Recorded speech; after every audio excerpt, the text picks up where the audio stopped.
bekerja di Taiwan itu apakah harus bisa berbahasa Mandarin? Aku belajar di PT itu sama keadaan di sini tuh sama sekali berbeda 180 derajat. 比如说，在印尼学怎么样，到台湾已经不一样了。写就是写比较简单的话，比如说就是算1到1、2、3、4、5、6、7、8、9、10这样。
Halo, assalamualaikum warahmatullahi wabarakatuh. Ketemu maning karo nyong Pinita Sari wong jelas sama orang apa kepenak. Apa kabar kalian semuanya? Semoga selalu dalam keadaan sehat dan happy dan tentunya amin amin alamin. Jadi alhamdulillah teman, malam ini aku tidak masak banyak karena malam ini majikan aku tidak pulang ke rumah dan aku cuma makan bertiga saja sama si mbahku, aku ngama ya. Jadi ini udah jam 7:09 dan dapur aku juga udah aku beresin, udah semuanya, udah ngerebus mangkok juga. Tadi cuma manas-manasin sayur sisa kemarin dan alhamdulillah hari ini selesainya cepet banget ya teman-teman. Jadi aku bisa bikin konten ngobrol bareng kalian.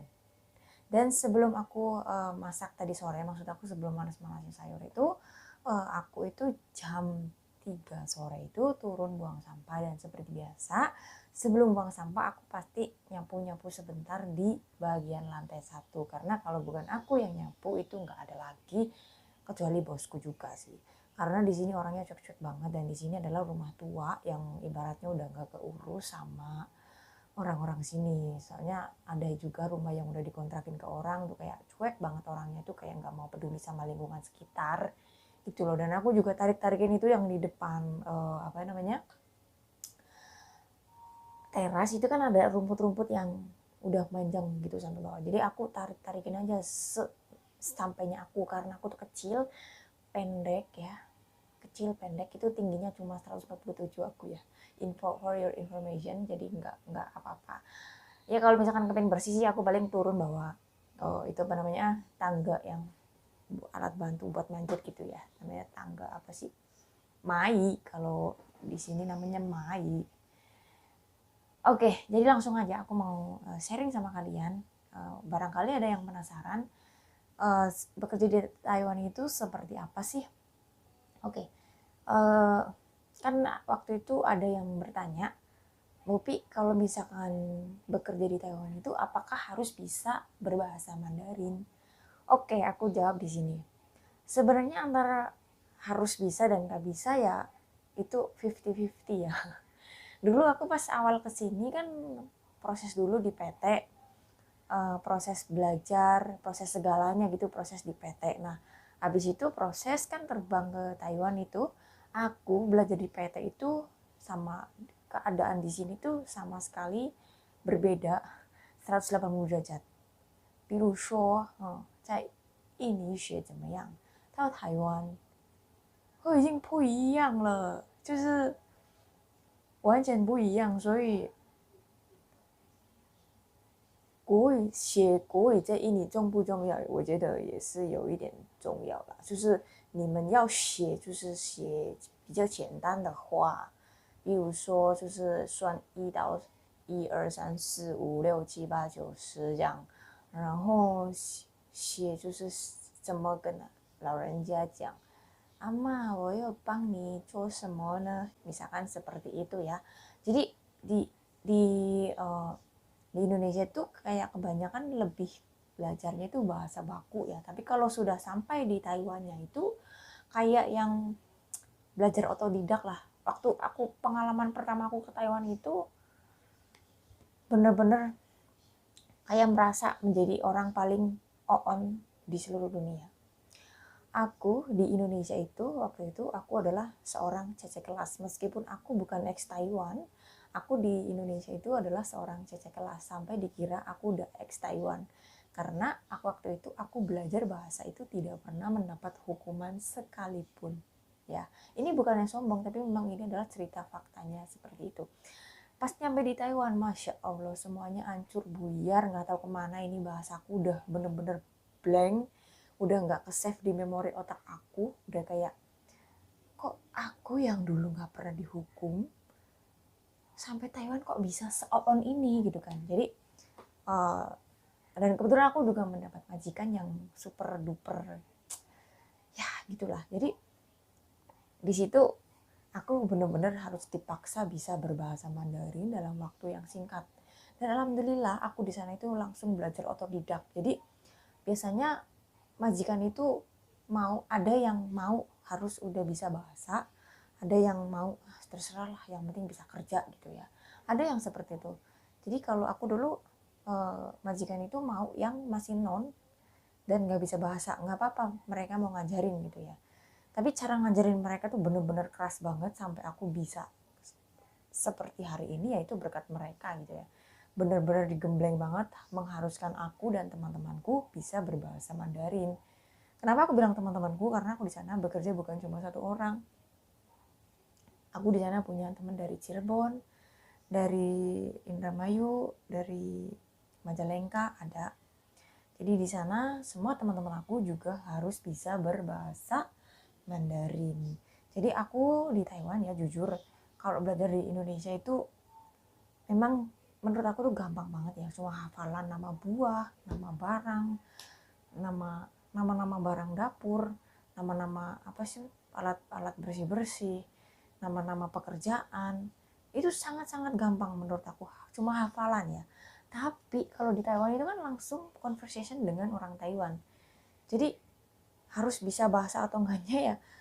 Pokoknya kalau udah nyampe Taiwan itu bisa itu karena terbiasa. Jadi nggak usah takut kalau misalkan tidak bisa berbahasa Mandarin, kalian pasti bisa bekerja di Taiwan. Aku dulu ya Allah sama sekali nggak bisa bahasa, oo-nya setengah matang. Nah teman-teman, di Taiwan juga tidak semuanya itu berbahasa Mandarin ya. Jadi ada sebagian para lansia yang tidak bisa menggunakan bahasa Mandarin. Mereka hanya bisa berbicara dengan bahasa Thai. Jadi kayak semacam bahasa daerahnya orang sini, bahasa Taiwan asli gitulah. Nah, aku dulu pas awal ke Taiwan itu sama sekali nggak bisa bahasa Thai. Sama sekali nggak bisa. Dan di PT juga aku nggak belajar bahasa seperti itu. Aku di PT itu cuma belajar bahasa Mandarin. Pas sampai di sini juga alhamdulillah pas di majikan pertama itu berbicara dengan bahasa Mandarin. Dan yang kedua yang di Yunnan itu aku mendapatkan pasien yang berbahasa Kantonis. Jadi aku meskipun kerja di Taiwan dulu pernah berbahasa Kantonis cuma tidak fasih karena pasien yang aku jaga itu adalah orang pikun. Jadi aku bisanya ya cuma makan kemana terus sendal apa gitu bahasa-bahasa kayak yang lebih simpel gitu ya. Terus pas aku pindah ke rumah sini itu bahasanya itu memakai bahasa Thai. Jadi aku di sini bahasanya campuran ya. Ada bahasa Thai, ada bahasa Kui. Jadi ada dua. Jadi aku sekarang lebih bisa berbahasa punya orang Taiwan asli di rumah sini. Karena tidak semua orang Taiwan itu juga bisa berbahasa Thai. Yang di Yunnan itu mereka nggak bisa bahasa Thai. Majikan aku tidak bisa berbahasa Thai. Di sini bisa alhamdulillah, jadi aku bisa belajar lebih dari satu bahasa di Taiwan gitu ya. Jadi gak mesti misalkan di Taiwan itu harus bisa bahasa Mandarin, harus bisa bahasa Thai, itu enggak, tergantung majikan masing-masing. Ada juga yang nggak bisa bahasa, yang penting mereka itu cuma butuh tenaga kita. Ada juga yang karena memang pasiennya itu tidak bisa berbicara, terus itu mengakibatkan kita juga tidak bisa berbicara karena memang tidak ada komunikasi sama sekali. Jadi kita tuh mau ngomong apa juga kaku gitu. Banyak sekali teman-teman aku yang tidak bisa berbahasa meskipun sudah lama di Taiwan. Aduh mohon maaf, itu Simba lagi di WC memang. Jadi tidak usah takut, meskipun masih tidak bisa bahasa itu tidak apa-apa. Wong yang udah lama aja nggak bisa bahasa tuh banyak. Ya bukan berarti aku ini menyombongkan diri kalau aku udah bisa berbahasa Koi dan Thai, itu enggak. Ya karena aku bisa mengimbangi ucapan mereka, bisa menjawab pertanyaan mereka, bisa mengerti perintah mereka gitu ya. Itu aku di sini. Jadi tidak usah terlalu memaksakan diri.